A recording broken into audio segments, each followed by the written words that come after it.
El Señor esté con ustedes. Y con tu espíritu. Proclamación de la buena nueva de nuestro Señor Jesucristo, según San Mateo. Gloria a ti, Señor. En aquel tiempo Jesús dijo a sus discípulos: han oído ustedes que se dijo a los antiguos: no jurarás en falso, y le cumplirás al Señor lo que le hayas prometido con juramento. Pero yo les digo, no juren de ninguna manera, ni por el cielo, que es el trono de Dios, ni por la tierra, porque es donde Él pone los pies, ni por Jerusalén, que es la ciudad del gran Rey. Tampoco jures por tu cabeza, porque no puedes hacer blanco o negro uno solo de tus cabellos. Digan simplemente sí cuando es sí, y no cuando es no. Lo que se diga de más viene del maligno. Palabra del Señor. Gloria a ti, Señor Jesús. Por la lectura del Santo Evangelio, sean perdonados nuestros pecados veniales. Amén. Brevemente sentados, por favor. Todos tenemos la experiencia de andar deprisa, y más cuando, tienes algo importante que hacer. Esta situación de ponernos deprisa, de andar a las carreras que decimos en México, porque ya se me hizo tarde, porque tengo que ir a trabajar, o tengo esta reunión, o tengo que ir al doctor, o lo que sea, se me va. Perdón. Se me va el avión, lo voy a perder. Y obviamente, porque en ese momento diferentes son las causas por las cuales se nos hace tarde, ¿no? Irresponsables, flojos, nos quedamos dormidos, el tránsito, que puede ser muy fuerte, una adversidad que no tenías prevista, y esto nos lleva a esa priorización de lo que tenemos que hacer, y entonces andamos así como muy irritables, poco tolerantes. Lo podemos ver a lo mejor cuando vas manejando, se te atraviesa alguien, y no es que se te atraviese, es que esa persona lleva otro ritmo. ¡Hey, quítate, muévete, que quién sabe qué! Y andamos ahí, a lo mejor, y si no es manejando, a lo mejor caminando. Así como que la persona que va deprisa y otros que van así bien tranquilos. O sea, a lo mejor ellos no llevan esa prisa porque no están a las carreras, por lo que sea, y te estorban y los empujas, los mueves a un lado. Y también, no siempre porque se nos haga tarde, sino porque es algo importante que queremos realizar o alcanzar, y no sé. Esto es muy interesante porque tiene que suceder algo así como para que nos movamos, ¿no? Hay gente que son quienes al final del día o del tiempo quieren hacerlo todo. Vamos posponiendo todo, ¿no? Esto, un ejemplo muy claro serían los hijos cuando las cuestiones de la escuela, ¿sí? Todo el fin de semana tuvieron para hacerlo, y el domingo en la noche, oye mamá, que necesito, ¿y por qué no dijiste? Y yo así como, ¿sí? Oye mamá, que necesito aquello, cachetadas guajoloteras. Lo vamos dejando al último, todo al último, porque sabemos que lo tenemos, pero vamos priorizando otras cosas, vamos dándole prioridad. Y esto hablábamos hace un par de días, del problema de la distracción, lo que nos distrae, o sea, que nos aparta de la meta, del objetivo que tenemos. La distracción, son muchísimas las cosas. Incluso se habla mucho de esta problemática que le llaman la procrastinación, que vas procrastinando, y hasta hay teorías que no es una cuestión tuya, que es una cuestión psicológica o neuroquímica que va haciendo todo esto. El caso es que serán manzanas, serán peras, será lo que sea, pero no nos damos al orden de priorizar. de tener un orden en nuestra vida, en lo que hacemos. Siempre al rato, vamos posponiendo las cosas. A lo mejor en algunas cosas somos muy activos, muy proactivos, pero en otras, ¿para qué si yo estoy sano? Voy a explicar esto para que entiendan cómo nos afecta a todos. ¿Cuántos nos preocupamos de la salud? Y ahí es cuando estamos enfermos. Entonces sí me prioriza y a veces aún ni enfermos me cuido. Platicaba yo ayer con una joven y le decía precisamente la importancia porque estaba diciendo que no estaba haciendo mucho ejercicio. Yo le digo, mira, ahorita que estás joven, atiende tu cuerpo para que cuando llegues a cierta edad puedas seguir funcionando y ya no de grande, que a veces no es lo mismo que de grande vayas enfermando por la misma o debilitando por la edad a por descuido. Y entonces yo le decía, tienes que dar orden a tu vida, levantarte, hacer ejercicio, cuidar tu alimentación. Eso es algo que yo estoy en eso, me cuesta porque nunca recibí una educación, a pesar de que soy médico, de cómo alimentarse. Entonces, pues como decía una maestra de inglés bien bella, si no está grasoso, no está sabroso. Pero hay que pagar las consecuencias después. Nos compartía el señor arzobispo de un hermano sacerdote que tuvo que ser operado a corazón abierto y más o menos de mi edad.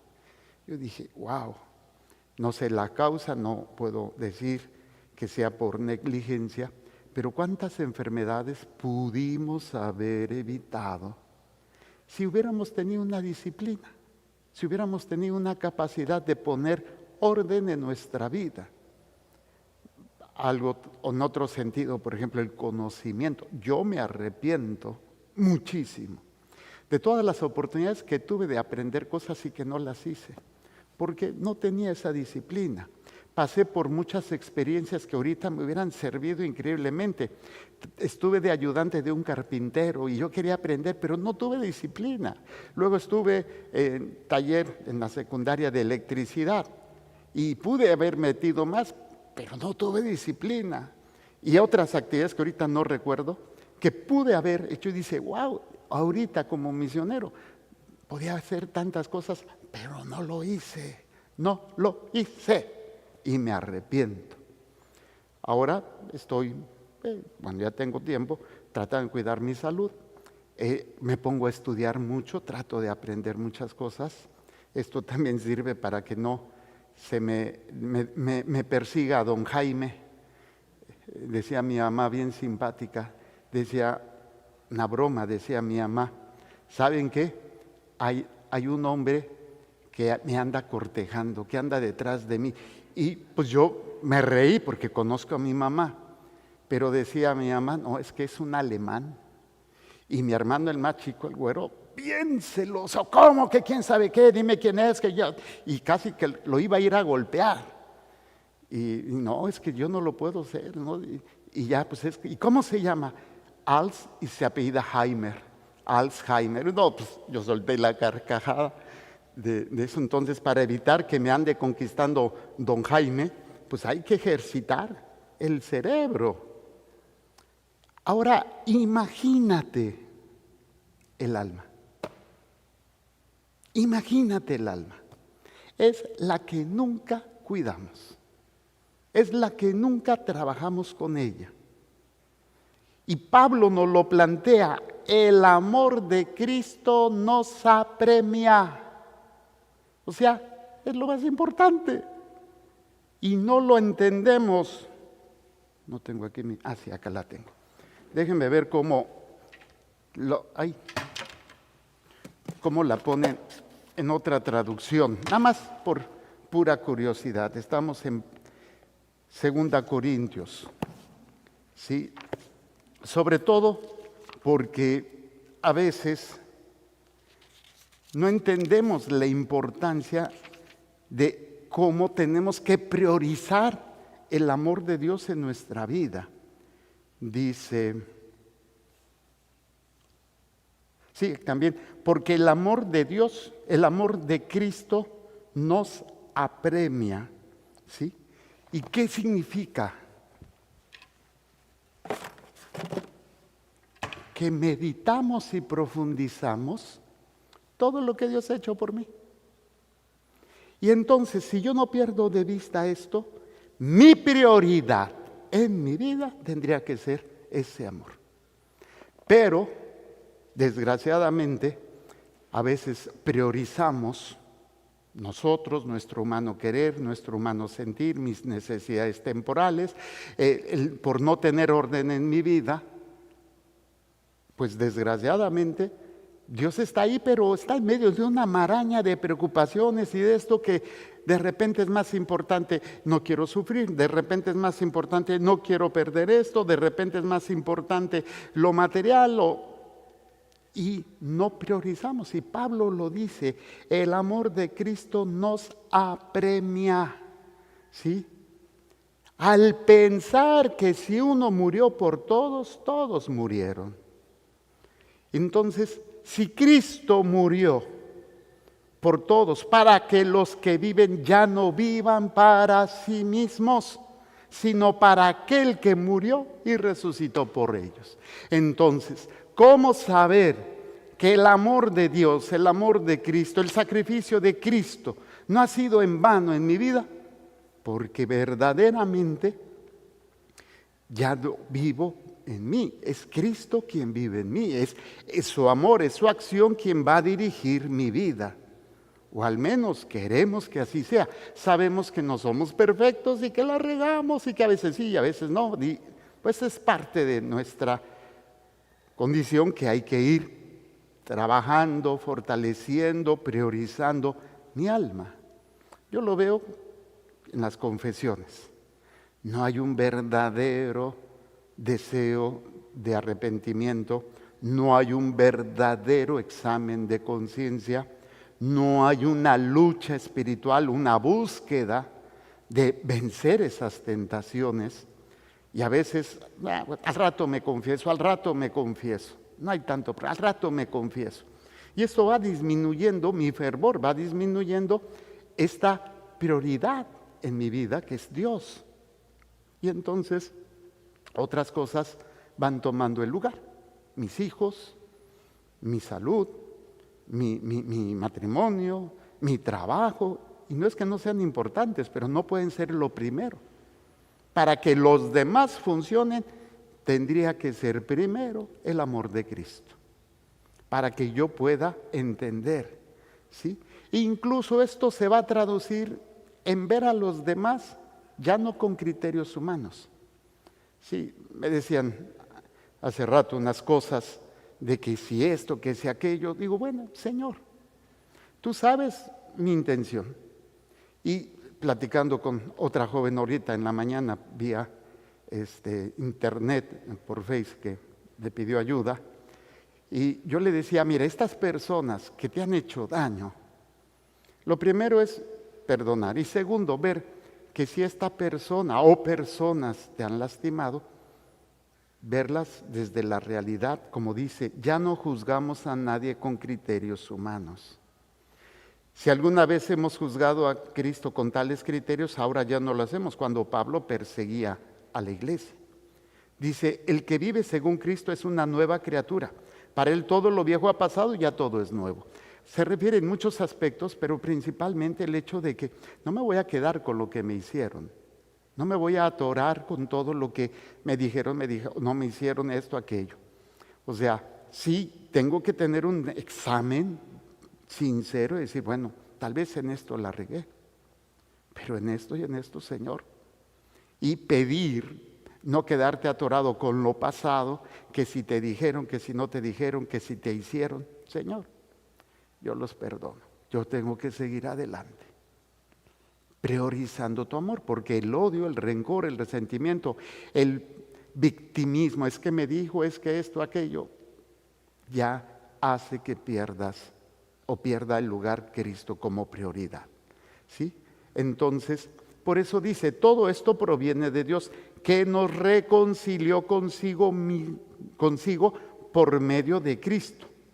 y nos concedió el ministerio de la reconciliación, hablando de los sacerdotes, pero también de ustedes. Ustedes tienen el poder reconciliar, perdonando y pidiendo perdón en el nombre de Jesús. Si no te perdonan, pero tú perdona y tú pide perdón en el nombre de Jesús, sana tu corazón para que podamos entonces reconciliarnos. Este orden del perdón permite priorizar. Un alma que va descubriendo el poder del amor de Dios. Entonces dice, ¿sabes qué?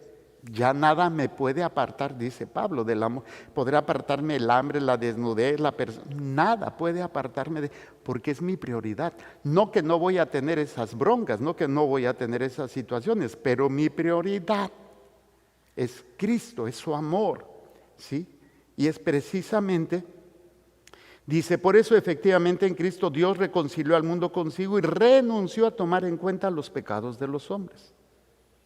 Y a nosotros nos confió el mensaje de la reconciliación. Por eso nosotros somos embajadores de Cristo. Y por nuestro medio es Dios mismo el que los exhorta a ustedes. En nombre de Cristo les pedimos que se reconcilien con Dios. O sea, confiésense, pidan perdón, perdonen, sanen su corazón, dejen de caer en esa situación. Y por eso, ¿cómo lo puedo hacer? Meditando, profundizando, creciendo en mi fe. Y fíjense en estas palabras: al que nunca cometió pecado, Dios lo hizo pecado. O sea, prioricen eso. A veces te sientes mal, que te traicionaron, que si te dijeron, que quién sabe qué. ¿Cuántas veces no has traicionado? ¿Cuántas veces no has hecho a un lado lo que Cristo ha hecho por ti? Y aún así Él está ahí para ti. Está ahí para ti. Dice, al que nunca cometió pecado, Dios lo hizo pecado por nosotros. Por eso, como iniciamos la plática, el amor de Cristo nos apremia, porque Él toma mis miserias para yo estar bien. Dígame, si eso no es prioridad, ¿en qué nos convierte? Malagradecidos. Y fíjense cuánto tiempo hemos sido malagradecidos con Dios por todo lo que ha hecho por nosotros, ¿sí? Y es en esta realidad donde este texto de Mateo se me hace muy interesante. Antiguamente, hace muchos años, bastaba la palabra de alguien para poder decir, voy a cumplir. O sea, con solo decirlo, aquí está, yo lo voy a hacer. No había necesidad de firmas, de palabras, de nada. Aunque siempre ha habido estafadores, ¿no? Siempre ha habido personas que te ven la cara. Pero aquí hay un serio problema. Cuando Jesús dice, no jurarás en nombre de Dios en vano, ¿sí? Y o cumplirás al Señor lo que le hayas prometido con juramento, Jesús dice que no podemos, no debemos ni jurar por nadie. El judío lo hacía, te lo juro por el templo, por Jerusalén, o por el cielo, por la tierra. Dice, no pueden jurar por nada de eso, ni siquiera por ustedes mismos, ni por sus cabellos, ni nada. ¿Por qué? Porque es la debilidad de la voluntad para poder respaldar una mentira. ¿Sí? Cuando tienes que recurrir al juramento, y esto es un mecanismo espiritual muy malo, donde para respaldarte pones de testigo a otros, tal vez porque no has sabido construir una autenticidad en tu vida, en donde quieres ser creído porque sabes que has mentido, o porque realmente tu mentira la quieres respaldar con la presencia de Dios o la presencia de otras. Te lo juro por mi madre, te lo juro por la Virgencita de Guadalupe. Una persona que tiene la prioridad en Dios no necesita el juramento. Bastaría su palabra, su testimonio. Pero es que no me van a creer. No importa. Tu conciencia tranquila es lo más importante. Si tú hablas con autenticidad y si sabes reconocer tus miserias, tus errores, entonces más poder, más autoridad, pero sobre todo la conciencia de que es esto, nada más es esto, porque tienes a Dios de testigo. Pero desgraciadamente cuando a veces nos apoyamos, que incluso, esto es lo peligroso de los pecaditos, se van carcomiendo la estructura de la verdad, las famosas mentiras piadosas, que a veces recurrimos a ellas, una, otra, y es como permitir el moho, la podredumbre en una estructura que después de cierto tiempo se colapsa. Entonces, tener cuidado. Cuando el Señor prohíbe el juramento, es precisamente para que lo que respalda mi palabra sea mi coherencia. Primero mi fe en Dios, mi conciencia tranquila y mi coherencia de vida.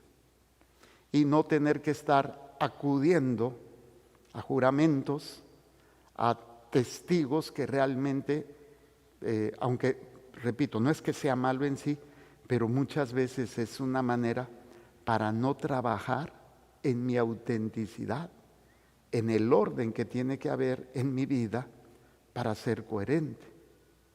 Y esto es algo individual, nadie lo puede hacer por ti, nadie lo va a trabajar por ti.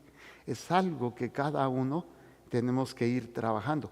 Y no lo logro si Cristo no es mi prioridad en mi vida, en todos los ámbitos de mi vida, no solamente cuando tengo un problema, cuando tengo una enfermedad o cuando estoy necesitado. En todos los ámbitos de mi vida, Cristo tendría que ser mi prioridad. Pidámosle a Dios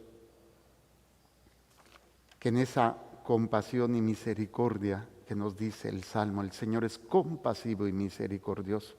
Si Él lo es increíblemente, eternamente, maravillosamente compasivo y misericordioso. Pero hay un límite, y ese límite es cuando mueres. Si no aprovechas y empiezas a poner orden en tu vida, y no solamente por lo que les decía al principio, el ejercicio, la alimentación, el ejercicio mental, aprender cosas, que es importante, muy importante, pero de nada esto te sirve si tu prioridad no es Cristo.